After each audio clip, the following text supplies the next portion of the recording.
Welcome into Game Changers, Kimbo Camper. Don't fumble that football, man. Don't lose it. Don't fumble the football. Don't throw it away. Turnovers will kill you even on game day. Yeah, no turnovers here. Put it away. I think I could. Yeah, that's a pretty good punt. Tuck it away. Tuck it away. You can't punch You it. got to go Not now. high and tight like Tiki 40 Barber. years ago, you would have popped it up to the ceiling. Now, maybe not. Steve Goldstein, Kimbo Camper in studio with us this week. Good to be back. Last week, the Dolphins game drop things when I usually when I get in my hands, they drop to the ground. So I'll stay away from it. Guys, we weren't on the air last week because of the Dolphin game. It bumped us, but that's okay because we're here to talk about it now and what the Dolphins are going to do moving forward. What game? Yeah.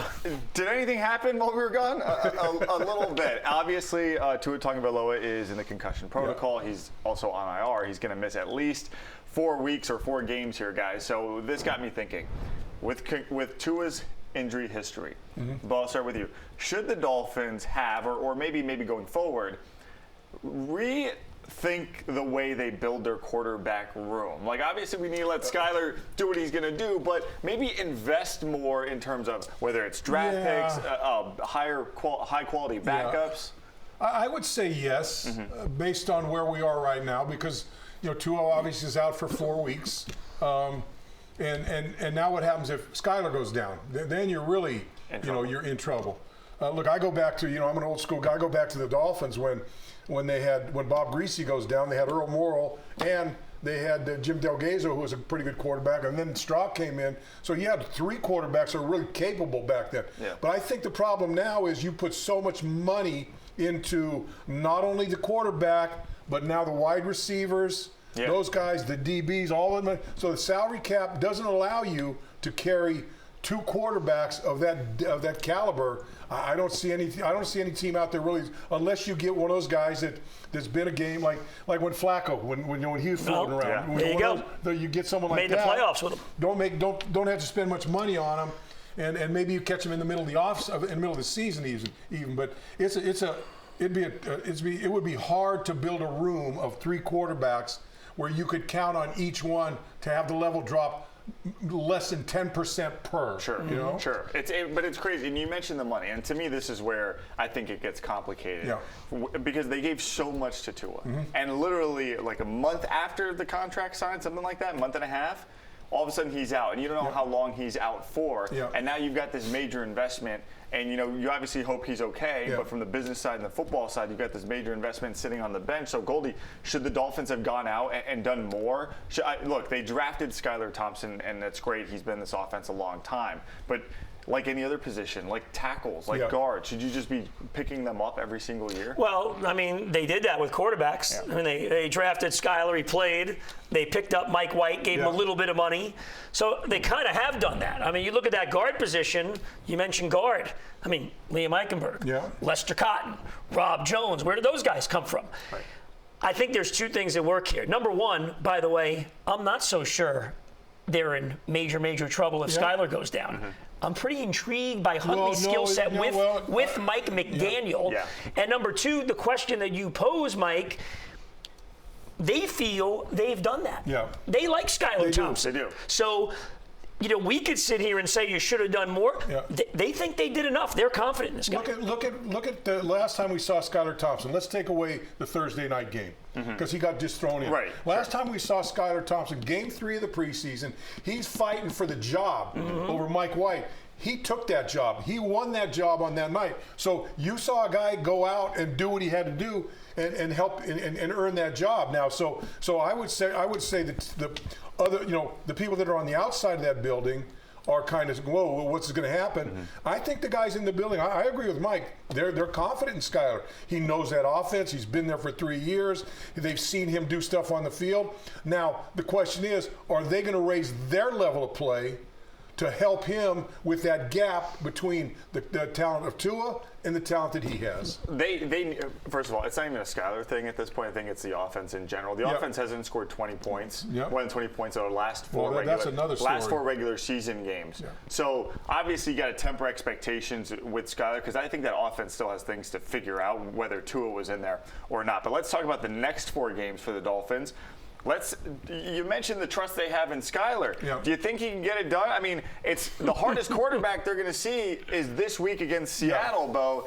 It's not out of the realm of possibility where the Dolphins can go at least 2-2. I think, and I'll admit, I said they're going to go 7-0, and I was wrong, but I didn't expect. Still got a chance for 6-1 if you have the guts. But if he can go out, and if this team can play better than they've played the first 2 games, because they haven't played as a team. Yeah. They haven't played very good football in 2 games. They need to raise their level. If they can carry Skyler on this game, because I think they may need to carry Skyler on this game against the Seahawks, then you come back to Tennessee, New England, and the Colts. Yeah. Man, then I think you've got a chance to come out of this not unscathed, but certainly where your hope for the playoffs is not out of the picture. Where now. the season's not over. How do you think these 4 games? I think you can go 500. I mean, especially if somehow you can win this first one. Yeah. Then you got a couple of home games in there, or a couple, I should say, AFC games in there, and the one home game Monday night against Tennessee.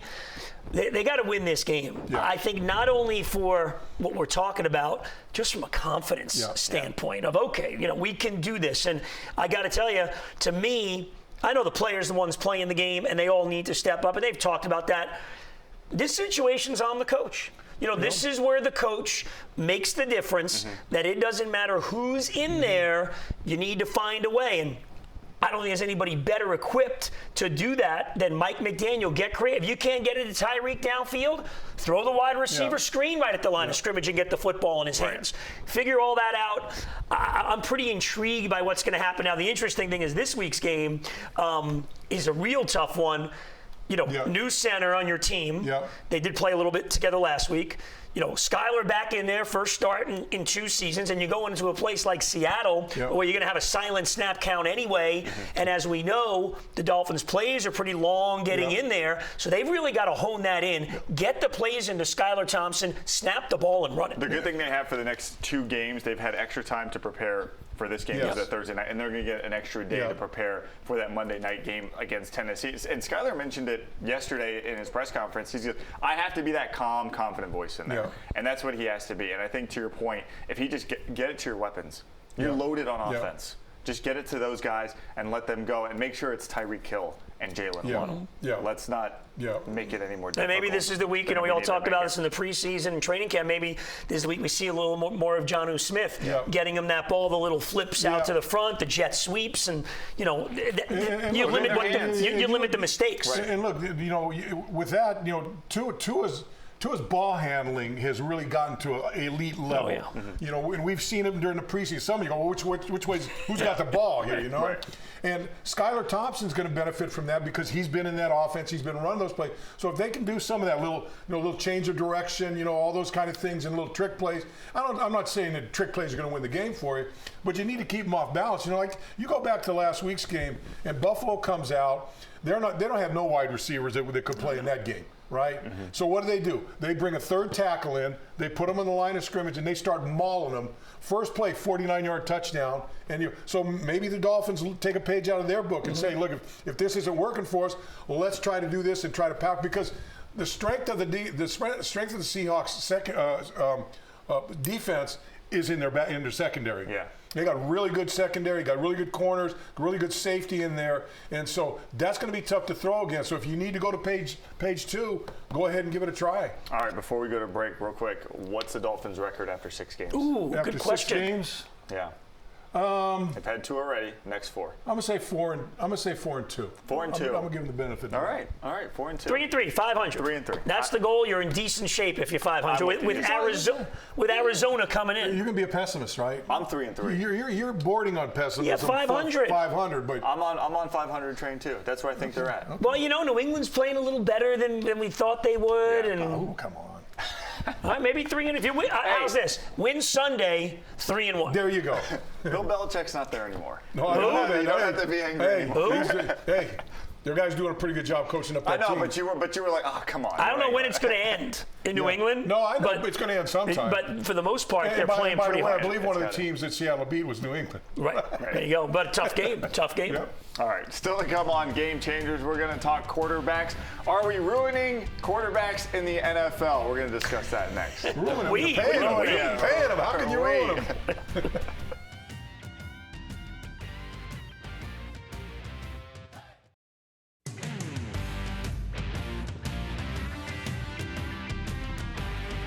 Welcome back to Game Changers. Let's venture north a little bit here in the NFL. The Carolina Panthers. We're talking about Canadian football? No, we're not going to John Kajemi territory. We're going to stay south of the border here. Okay. Carolina Panthers. Tough Tiger Cats, man. I know. Yeah. Saskatchewan Roughriders, is that what it is? Very good. There we The go. Eskimos of Edmonton? I'm officially tapped out. Yeah. We forgot the Montreal Alouettes, but that's okay. You got me. Okay. That's okay. All right, let's a little further south. We'll go to Carolina, where the Panthers spent a lot of capital in drafting Bryce Young. Yeah. And after 2 games, Goldie, they pull him and they bench him. I feel like we keep seeing this with young quarterbacks in the NFL where Tom Brady's talked about it. It's not a good thing to just throw them out as rookies. Do you think the NFL needs to take a step back and stop putting so much on these number 1, number 2 overall picks, turning the keys to the franchise over to them too soon? Well, I mean, a lot of cases when the team is terrible, it doesn't make a lot of sense, but what else are they going to do? You know, you pick the guy. But is that just a ticket selling thing? Yeah, hey, we want to see them out there. It's a whole disservice to the franchise. It's a whole combination of everything, and you don't really know that the guy can't play at that point until he actually plays. Right. So you kind of throw. Now, it's interesting you bring this up because in New England, they have not done that. Yeah. They draft Drake May, and they said, you know what? And he looked good in the preseason. And you look at, Tua was kind of brought in along a little bit slowly. Jordan Love was brought along slowly. 2 or 3 and years. look where he is. Slowly, which cost Brian Flores his job. But that's true. That's a whole other subject. Yeah. Brock Purdy, not because they didn't think he could play. He was forced in action after 2 injuries to quarterbacks. He was the 3rd stringer, but he was there for a little while. Against us out I remember. Blame the Dolphins. Blame the Dolphins for the 49ers just wrecking I'll never the forget NFL. that. I'm like, hey, this game's over. They got the win. Who's this guy, Mr. Yeah. So I do think it's an issue, and I think part of it is because those players are not being put in positions to succeed because they're drafted that high because the teams are bad. Let me tell you, this is the way I see it. And I've been talking about this for a long time. This is a byproduct of teams that are so quarterback hungry that they're going to reach to that college quarterback that should be a 3rd or a 4th round draft pick, and they make him the 4th pick in the draft, and then they expect him to come in and play, and he's not a very good football player. And so you stick him in there. How many guys have you seen that have been top 5 picks in the last 5 years that are on 1, 2, 3 on their 3rd teams? Just because they can't bouncing around. Because they can't play. Not Joe Burrow. But these teams can't be patient. Joe Burrow. They can't be patient. Say that guy's pretty good, but I'm gonna pick him in the 3rd round and develop him because you can't, because the next guy's gonna be greedy. Oh, I'm gonna get him and put him in right now. That's the team's fault. That's not the quarterback's fault. And by the way, this Carolina Panthers, that's horse country, right? Yeah. And that team, you could smell that manure. There you go. That manure. I knew a punchline was coming. The worst team.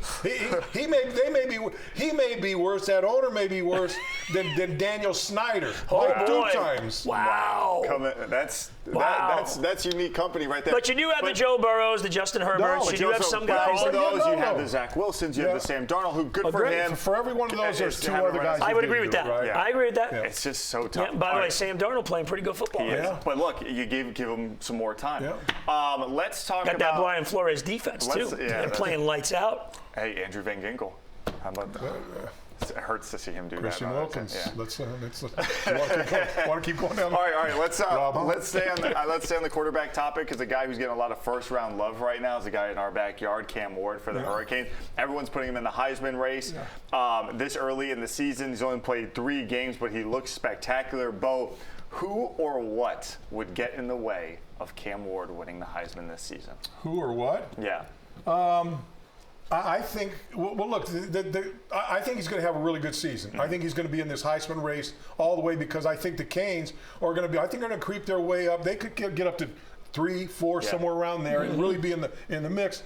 But if you evaluate who they're playing against, I don't think he's playing against elite competition. Yeah. You put him up against a Michigan. You put him up against an Ohio State. You put him up against a Texas. You put him up against one of those. Then you see, look, it's nice to have a good game against Ball State, FAMU, and Florida, who's almost got that same stench over their stadium. May belong in the Ball State type category. Florida State might not even have a win by the time they get to Miami. Right. So neither one of those teams might win a game. So what I'm saying is, I think he looks good.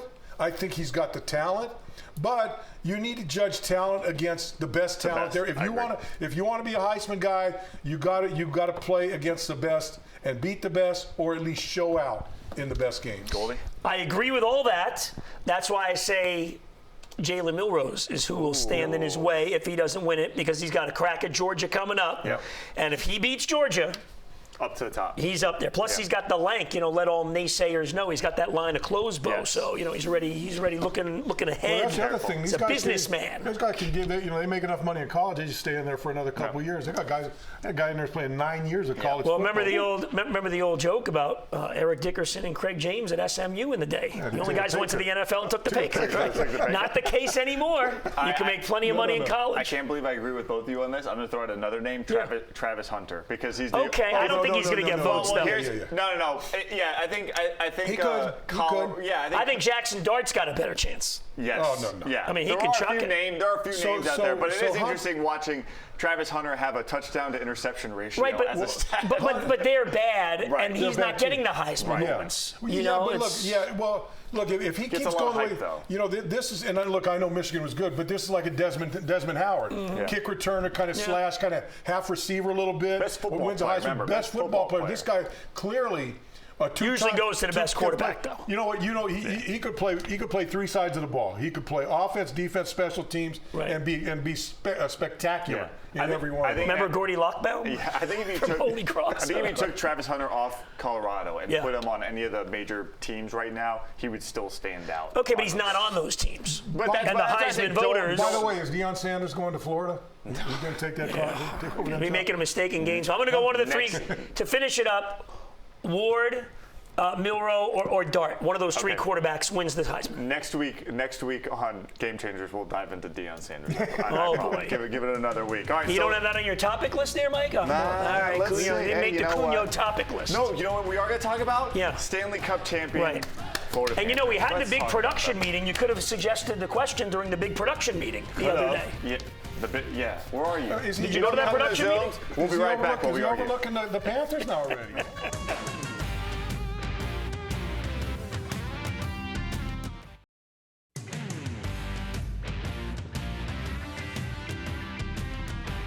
Welcome back to Game Changers. This show's going downhill. We're reaching Mike for Cunyo props brought now. his friends. We've got props. We've got props to lead us into our discussion. We got Dwayne Wade, the Miami Heat here. Chucky. We got Is that the statue they're putting out in front of the It might be. rim? It might be. Right there? It might be. And then this is the statue we're going to put out in front of the CBS Miami studios. I don't know if you can see it. We can't see. What's that one? Over here. Oh, no, that's not right. A young Kimbo Camper. There it is. That's not right. Here, put it right here so we can. At least my mustache didn't Look at have that gray. young Kimbo right there.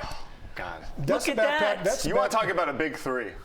That's a backpack I took to elementary school. Although we didn't have backpacks. Look, my mustache isn't so gray right there. No. It had to be about just for 20 men. years ago. Yeah, that's back in the 90s. I think that I gave up in that 10 years ago. Yeah. All right, let's start here with the Miami Heat guys. Jimmy Butler popped up in the news again as a potential. That's not Jimmy, just so you know. I know. Oh, I know if you Miami knew that. Heat. Okay, I was making sure you knew Dwayne that. Wade. Yeah. He's won a couple titles. He's won a couple. Yeah.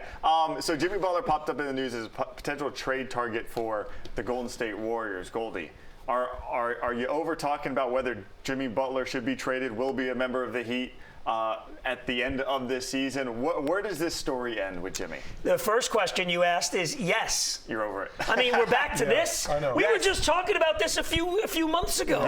Yeah. I mean, but it's back. Look, it's the reality, especially in the NBA. He's their star player. And it is a tough call. They want him on the court more. Pat Riley wants him to play more. He's got to play more for them to have success. Then you go to his side of it, his age. Does he have enough around him where if he played 70, 75 games, does he have to do everything in all those games? My thought is the history of the Heat since Pat Riley got here in the 90s, they don't give away their great players. Right. They try to build around them. You get as much as you possibly can out of them, out of those veterans. So, no, I think he ends up being here. So I think the question last time we talked about this was, will they trade him because of the comments Pat Riley made? Now it's getting to the point, should they trade him? And you stink without him. Let's be clear. Look, you're a bad team without him. Look, when he wants to play, he's as good as anybody out there, and he wants to play in the playoffs. Although he was hurt and didn't play, against the Celtics this time. But when he's there and he wants to play, so that's the dichotomy with it. But then during the regular season, he could care less about it. Yeah. To me, and I know you can't do this, but I would let's rework your contract. All right. Yeah, There's 82. There's 82 games. I'll pay you $1 million a game. Make him a freelancer. I'll give you $1 million. He'd be playing plenty of games then. I'll pay you $1 million for every game that you play in the regular season. Yeah. I mean, I don't think he's hit 60 games, and then I think that's what his contract that would ease. But would you? That would make me kind of want to get up there. And I'm not defending him, okay, and his agent, but.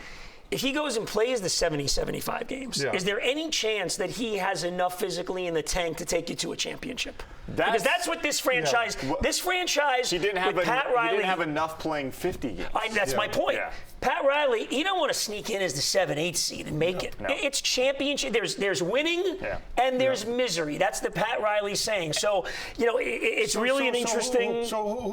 Who's available out there that would for that? And that's the question. And that's the question. So and now you don't know who you're going to get. I mean, really, you could see because it's the league has put themselves in a position where the players that are the star players. They can play whenever they want to play. They run the whole show. Play where they want to play, when they want to play. Which to me, is spitting in the face of the fans, to be honest with you. Yeah. But they've allowed that to happen. And so now, not only you have to decide, is this guy going to be healthy? Is this guy going to be good at the end of the season? Is he good for us a regular season? Is he going to play? Yeah. And that can he play or will he play? Nobody knows. But that guy. And that's why you have to have enough guys around him. Yeah. Like Tyler Hero's got that big contract. Not his fault. He's not going to say no. Yeah. But he's got to perform to that contract. He's got to stay healthy. He's got to play some more games. So, you have to have enough guys around the guys like Jimmy Butler. Bo, the answer to your questions there will determine, I think, obviously, if he gets that extension that he's looking for, Jimmy. You just look back at the Larry Birds, the Magic Johnsons, that era, Hakeem Olajuwon, and go down the list of Larry Bird laying on the floor in a game. They're playing 78, 79, 80 games a year. I tell you what, back in your day, Bo, that's when the toughest people on planet Earth just ruled everything. Bill Laimbeer, folks. Big Laimbeer. All right, when we come back, we're talking about the Panthers. Can they repeat in 2024, 2025? We're going to ask Goldie.